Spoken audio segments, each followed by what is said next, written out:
Hello everyone, welcome back to study living biology. आप सभी का स्वागत है मेरे चैनल में। मेरा नाम नागेश्वर साहू है और आज हम पढ़ने जा रहे हैं bilayer model of plasma membrane. तो आई होप आपने लास्ट लेक्चर वीडियो में देखा होगा जिसमें मैंने प्लाज्मा मेम्ब्रेन को एक्सप्लेन किया है। उसमें मैंने बता दिया था कि प्लाज्मा मेम्ब्रेन का काम क्या होता है, सेल के अंदर क्या जाएगा और क्या बाहर निकलेगा, ये डिसाइड कौन करता है, प्लाज्मा मेम्ब्रेन। तो मे भी आपने लास्ट लेक्चर वीडियो अगर नहीं देखा होगा तो उसको देख लीजिएगा। और आज हम समझेंगे प्लाज्मा मेम्ब्रेन के एक इम्पॉर्टेंट मॉडल, बाइलेयर मॉडल को। लेयर मॉडल, जो बाइलेयर मॉडल था उसको एवर्ट गॉटर और फ्रेंकेस ग्रेंडल ने प्रपोज किया था 1925 में। इन्होंने इसके बारे में बताया था। ये मॉडल प्लाज्मा मेम्ब्रेन के एक्चुअल स्ट्रक्चर को एक्सप्लेन करता था कि उसका स्ट्रक्चर कैसा होता है, क्या होता है। तो आइए समझते हैं ये मॉडल क्या कहना चाहता है। अकॉर्डिंग टू दिस मॉडल, जो प्लाज्मा मेम्ब्रेन होती है वो डबल लेयर ऑफ लिपिड से मिलकर बनी होती है, इसलिए इसको फॉस्फोलिपिड बाइलेयर कहा जाता है। जो कि लिपिड के साथ फॉस्फेट ग्रुप जुड़ जाता है, इसलिए इसको फॉस्फोलिपिड कहा जाता है। देखिए, एक जो लेयर होती है वो एक्स्ट्रा सेलुलर होती है, सेल के बाहर साइड होती है, और एक जो लेयर होती है सेल के अंदर साइड होती है, इसलिए इसको इंट्रा सेलुलर मेम्ब्रेन कहा जाता है। देखिए, जो फॉस्फोलिपिड होता है वो दो लेयर की होती है, इसलिए इसको फॉस्फोलिपिड बाइलेयर कहा जाता है। तो आइए समझते हैं बाइलेयर मॉडल के अकॉर्डिंग ये क्या एक्सप्लेन करते हैं। देखिए, बाइलेयर मॉडल के अकॉर्डिंग जो प्लाज्मा मेम्ब्रेन होती है वो फॉस्फोलिपिड की दो लेयर से मिलकर बनी होती है, इसलिए इसको फॉस्फोलिपिड बाइलेयर भी कहा जाता है। जो लिपिड होती है वो डबल लेयर होती है और वो फॉस्फेट ग्रुप के साथ मिलकर एक मॉलिक्यूल बनाती है फॉस्फोलिपिड, इसलिए इसको फॉस्फोलिपिड बाइलेयर कहा जाता है। फॉस्फोलिपिड बाइलेयर जो कि दो लेयर की है, इसलिए इस मॉडल का नाम बाइलेयर मॉडल रखा गया था। जो पहली लेयर होती है जो फॉस्फोलिपिड की, वो अगर सेल के बाहर साइड पाई जा रही है तो उसको एक्स्ट्रा सेलुलर मेम्ब्रेन कहते हैं, और जो अंदर साइड पाई जाती है उसको इंट्रा सेलुलर मेम्ब्रेन भी कहा जाता है। तो आइए आगे बढ़ते हैं। आइए समझते हैं व्हाट इज फॉस्फोलिपिड।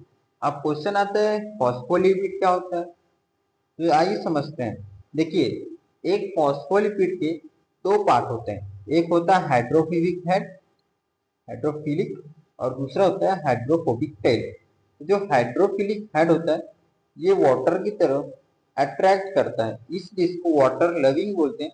और इसका जो फेस होता है वो वाटर की तरफ टुवर्ड्स होता है।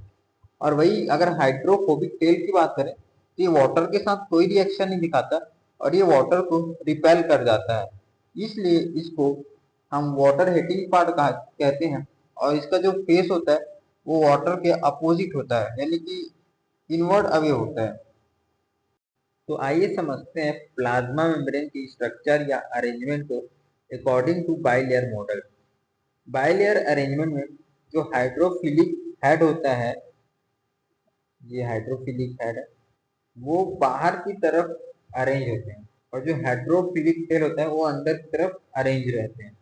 क्योंकि सेल के आउटसाइड और इनसाइड दोनों साइड वाटरी इन्वायरमेंट होता है, इसलिए हेड पार्ट बाहर साइड होता है और टेल पार्ट जो होता है वो अंदर की तरफ वाटर से दूर अरेंज हो जाता है। आई होप आपको इतना समझ आ गया होगा। इस मॉडल के एविडेंसेस की बात करें तो जब साइंटिस्ट गॉटर और गेंडर रिसर्च कर रहे थे रेड ब्लड सेल में, तो उन्होंने आरबीसी के सेल मेम्ब्रेन में लिपिड को एक्सट्रैक्ट किया था, पाया था, जिसमें उन्होंने ये ऑब्जर्व किया कि जो एक्सट्रैक्टेड लिपिड था उसका सरफेस एरिया सेल के सरफेस एरिया से लगभग 2 गुना ज्यादा था। तो इसे कंक्लूड हुआ या ऑब्जर्वेशन मिला कि जो मेम्ब्रेन है वो मस्ट भी डबल लेयर है, यानी कि दो लेयर से मिलकर बनी होती है। तो यहाँ से इन्होंने बाइलेयर मॉडल को प्रपोज किया था। तो आइए आगे समझते हैं इस मॉडल के कुछ इंपॉर्टेंट फीचर या इंपॉर्टेंट पॉइंट्स के बारे में। तो अकॉर्डिंग टू दिस मॉडल, जो पहली बात उन्होंने कही थी कि जो सेल मेम्ब्रेन है वो पतली होगी, थिन होगी, वो फ्लेक्सिबल और फ्लूइड लाइक उसका स्ट्रक्चर होगा। थर्ड मोस्ट इम्पॉर्टेंट बात, ये सिलेक्टिवली परमिएबल होगा, यानी कि हर मॉलिक्यूल को सिलेक्ट करेगा, उसके अकॉर्डिंग ये अंदर भेजेगा या फिर उसको बाहर निकालेगा। और ये जो सेल मेम्ब्रेन होगी वो लिपिड की बनी होगी। थर्ड मोस्ट इंपॉर्टेंट बात, सिलेक्टिव परमिएबल। इसके अलावा जो सेल का स्ट्रक्चर होगा, बेसिक स्ट्रक्चर, वो प्लाज्मा मेम्ब्रेन डिसाइड करेगा कि इसका शेप और साइज कैसा होगा। ये कुछ इंपॉर्टेंट पॉइंट्स थे इस मॉडल के। लिमिटेशंस की हम बात करते हैं इस मॉडल की। इस मॉडल में एक प्रॉब्लम थी, ये मॉडल प्रोटीन को एक्सप्लेन नहीं करता था।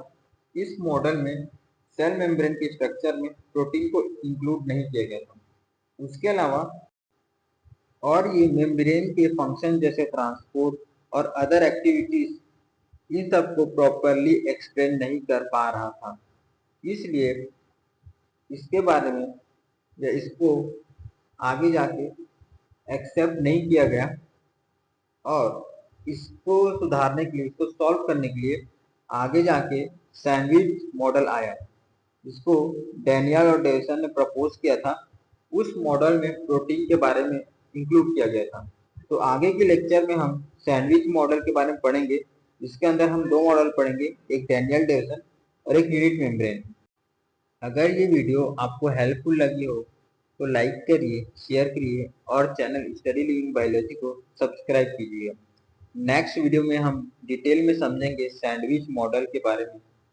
और आप सब बने रहिए, आप सबका दिन अच्छा जाए। थैंक यू वेरी मच, आपने ये वीडियो पूरा देखा।